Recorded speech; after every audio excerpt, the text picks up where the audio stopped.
For 52 years, I was married to a good man. Quiet man. My Arthur was a creature of habit and simple decency. A man who fixed things, who built our children's bookshelves with his own 2 hands, who never raised his voice.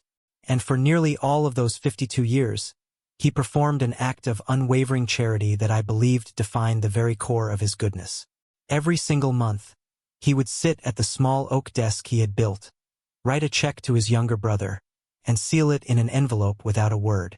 I saw this ritual as a testament to his loyalty, a quiet promise to a sibling who had been dealt a harder hand in life. I never suspected it was a chain.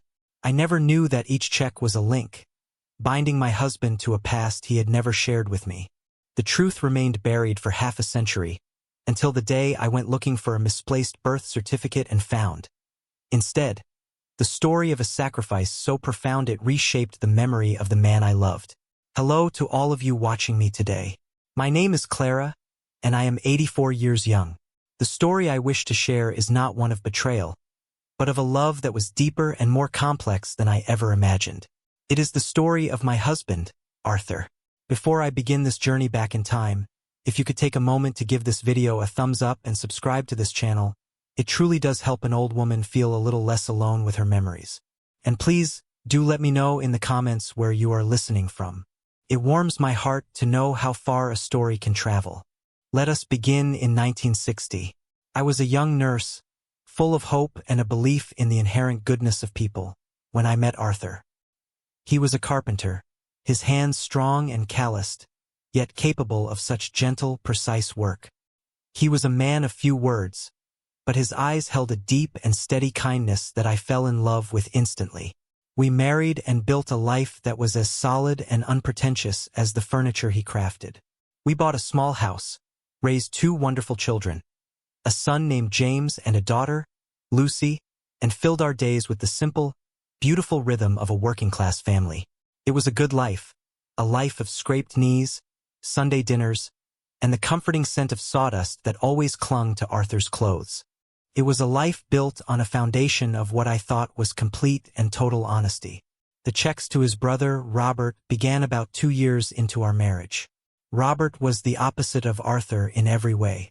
Where Arthur was steady, Robert was a whirlwind of grand ideas and fleeting passions. He moved from city to city, from one failed business venture to the next, always certain that his big break was just around the corner. The first time Arthur sent him money, he explained it to me with a look of pained responsibility. "He's in a bit of a jam, Clara," he said, his voice low. "Just needs a little help to get back on his feet. He's my brother.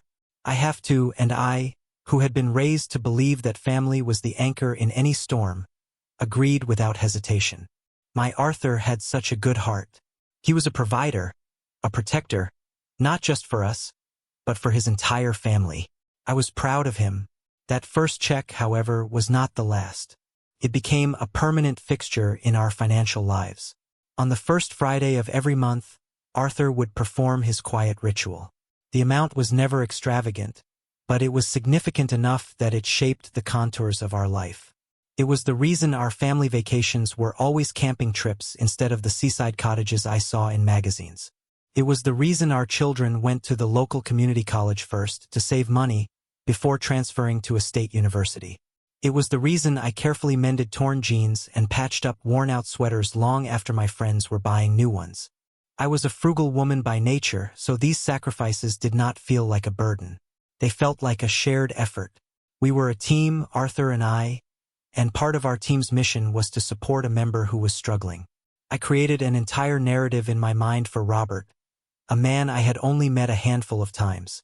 I pictured him as a tragic figure, a dreamer whose dreams were always just out of reach, a man who, despite his best efforts, was constantly battered by the winds of misfortune. My heart ached for him, and my admiration for my husband's silent, steadfast loyalty only grew. Arthur rarely spoke of Robert, and when he did, it was with a brevity that I mistook for pain. He would just shake his head and say, "Robbie's had a tough go of it," and I would leave it at that, not wanting to press on what I thought was a sensitive wound. The years passed in this manner, decades unfolding in a comfortable, predictable pattern. The children grew up, married, and had children of their own. We became grandparents, and the joy of that new role filled our small house to the brim. The checks to Robert continued, an unbroken chain of monthly sacrifice. Arthur retired from his carpentry business, his hands now gnarled with arthritis, but still capable of holding mine with a familiar, comforting strength. We lived on his modest pension and our social security. Money, which had always been managed with care, now had to be watched with an eagle's eye. It was during this period, as we navigated the financial realities of old age, that the first hairline crack appeared in the foundation of my long-held belief. I had taken over managing our finances completely, as Arthur found the paperwork and small print frustrating. For the first time, I wasn't just balancing a checkbook. I was looking at the grand scope of our financial life, 50 years of earning and spending laid out in neat columns. And for the first time, the monthly payments to Robert didn't look like simple charity. They looked like a gaping hole. I did the math one afternoon, my hand trembling slightly as I tallied the numbers. Over the course of our marriage, we had sent Robert an amount of money that could have paid off our mortgage twice over, could have sent our children to any university they chose, could have funded a retirement filled with travel and ease instead of careful budgeting. A cold, unsettling feeling washed over me. It wasn't anger. It was a profound, disorienting confusion. "Arthur," I said that evening, trying to keep my voice casual. I was going through the old records. We've given Robert a lot of support over the years. I hope he's finally in a better place. Arthur, who was reading the newspaper, didn't look up. "He gets by," he mumbled, his voice tight. "But he'll always need a little help. But has he ever tried to pay any of it back?" I pressed gently.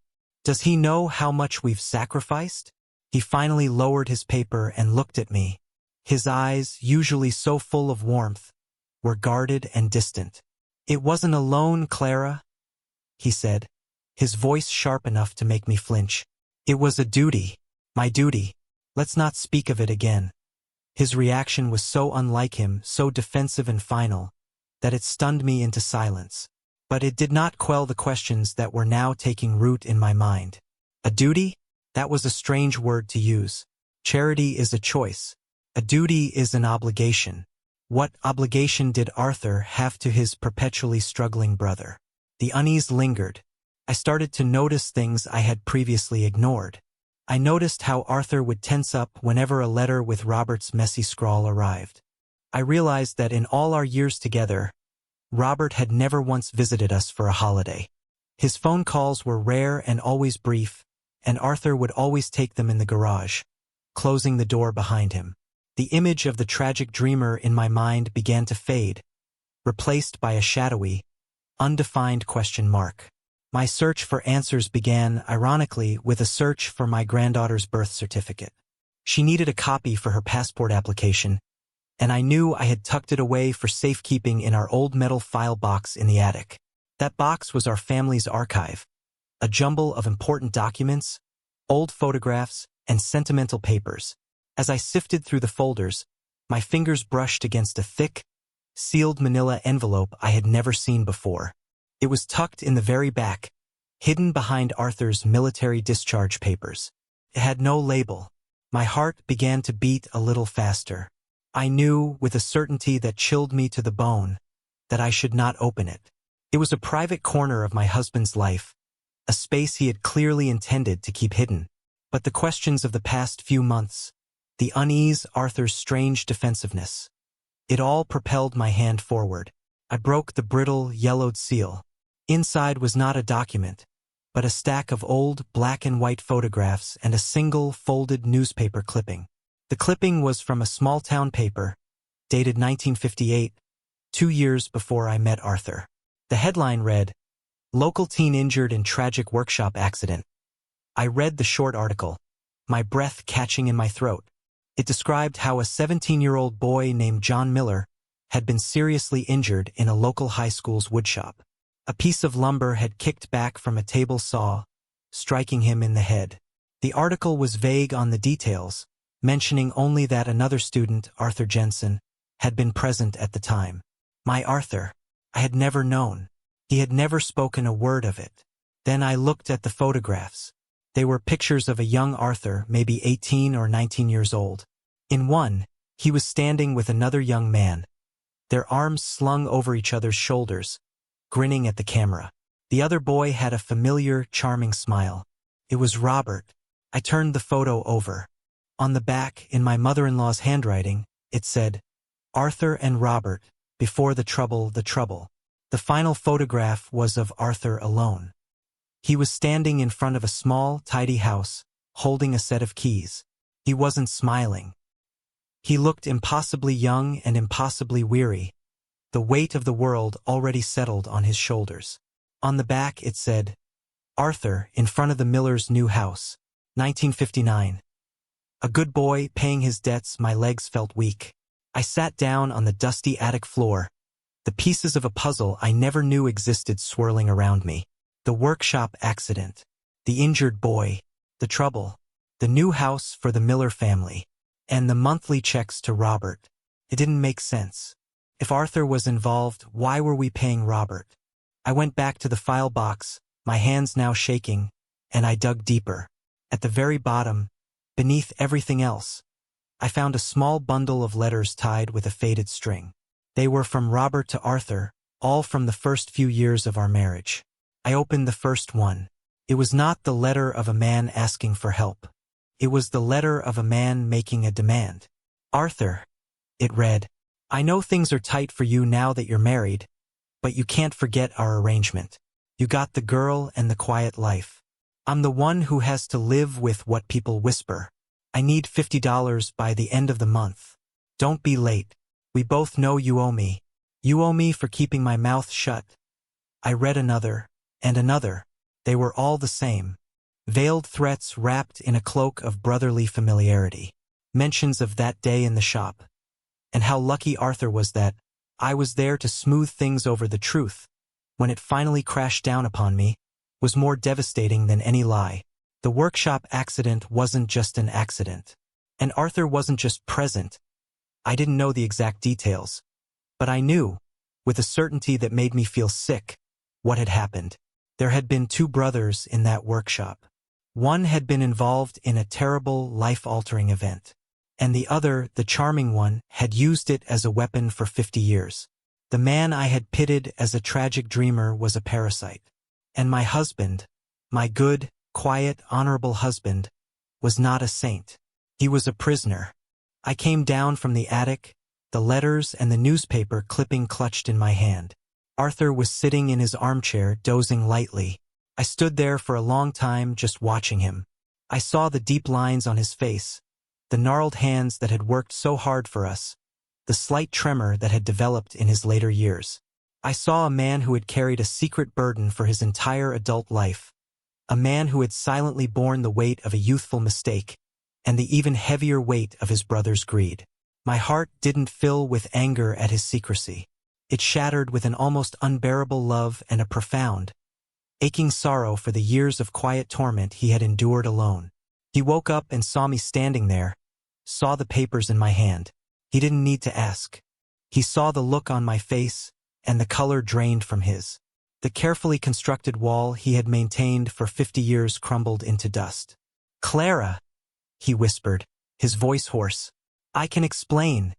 "You don't have to," I said, my own voice choked with tears. I crossed the room and knelt in front of his chair, taking his trembling hands in mine. "You should have told me. You should have let me help you carry it." The story, when he finally told it, was even sadder than I had imagined. He and Robert had been in the woodshop after school. They were horsing around, being foolish boys. Robert had dared him to make a risky cut on the table saw. Arthur, ever the more cautious one, had refused. Robert, in a fit of pique, had shoved him. The shove had sent Arthur stumbling into the other boy, John Miller, who had then fallen into the path of the saw blade. It was a chain reaction of childish stupidity that had ended in tragedy. In the chaos that followed, Robert, terrified of the consequences, had told the principal a different story. He said Arthur had been the one horsing around, that he had been showing off. And Arthur, consumed by a guilt so profound that he felt he deserved any punishment, had not corrected him. He accepted the blame. The The school expelled him, and the town whispered about the reckless Jensen boy. But the official consequences were nothing compared to the personal ones. My Arthur, at just 18 years old, made a silent vow to atone for what had happened. He gave up his dream of becoming an architect and took a job at a lumberyard to learn a trade.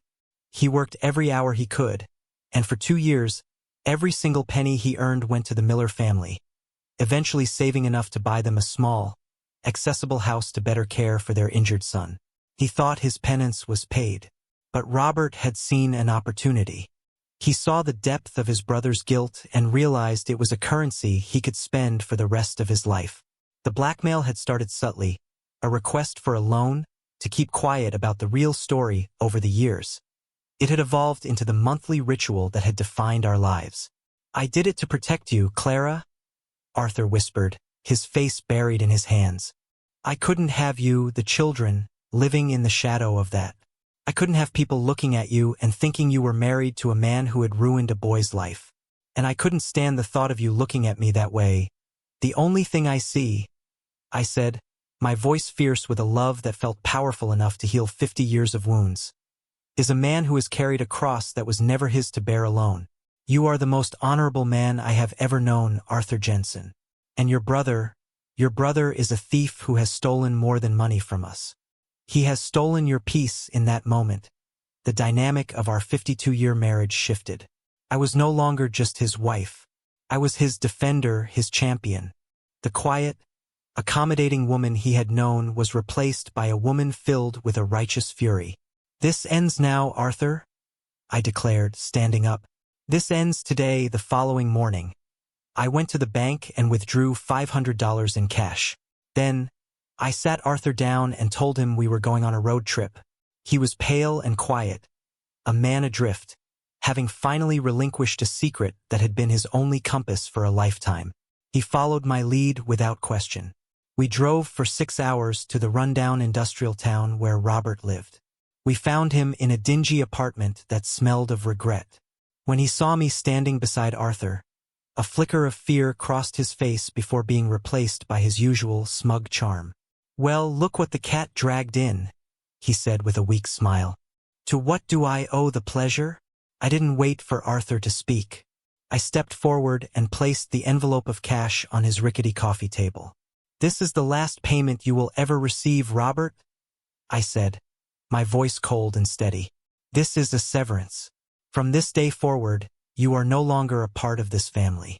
You will not write, you will not call, and you will never again prey on your brother's good heart." He started to bluster, to protest, turning to Arthur with a look of mock betrayal.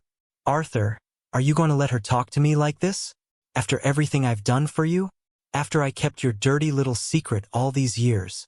For the first time, I saw a flicker of the old fire in my husband's eyes. He stood up a little straighter. "You didn't keep a secret, Robert," he said, his voice quiet but clear. "You sold it. You sold it every month for 50 years. But it's not for sale anymore. Clara knows everything, and she's still here. Your power is gone." Robert stared at us, his jaw slack. The weapon he had wielded for a lifetime had just been rendered useless. He looked from Arthur's newfound strength to my unwavering resolve, and in that moment, he seemed to shrink, becoming the small, pathetic man he truly was. We walked out of that apartment and did not look back. The drive home was quiet, but it was a different kind of quiet. It wasn't the silence of secrets and things left unsaid. It was a silence of peace, of release. Halfway home, Arthur pulled the car over to the side of the road, next to a field of wildflowers. He turned to me, his eyes filled with a lifetime of unshed tears. "Thank you," he whispered, and in those 2 words, I heard everything. The final years of my husband's life were his best. The weight of his past had been lifted, and he was a lighter, happier man. It was as if he had been holding his breath for 50 years and could finally exhale. We didn't have much money, but we were richer than we had ever been. We found joy in the small things. Watching the sunset from our porch, playing with our grandchildren, talking for hours about everything and nothing. He passed away 2 years ago, peacefully, in the home we had built together, a home that was finally free of secrets. I miss him every day. But when I think of him now, I no longer see just the quiet, simple carpenter I married. I see a hero, a man who made a terrible mistake as a boy and spent a lifetime carrying a burden that was never truly his. A man whose quiet monthly ritual was not a sign of weakness, but a testament to a loyalty so fierce and a guilt so profound that he was willing to sacrifice his own peace for what he believed was the protection of his family. The discovery of his secret didn't destroy my image of him, completed it. It showed me the true depth of his character, the immense strength it took to live with that silence for so long. And it taught me that the greatest love stories are not about perfection. They are about seeing the broken, hidden pieces of a person and loving them even more for the strength it took to carry them. Thank you for allowing me to share the story of my Arthur with you. If it has touched your heart, please do remember to like this video and subscribe. And perhaps share it with someone who needs to be reminded that we never truly know the silent battles the people we love are fighting, and that the greatest gift we can ever give them is our compassion and our unwavering support. Thank you for your kindness in listening.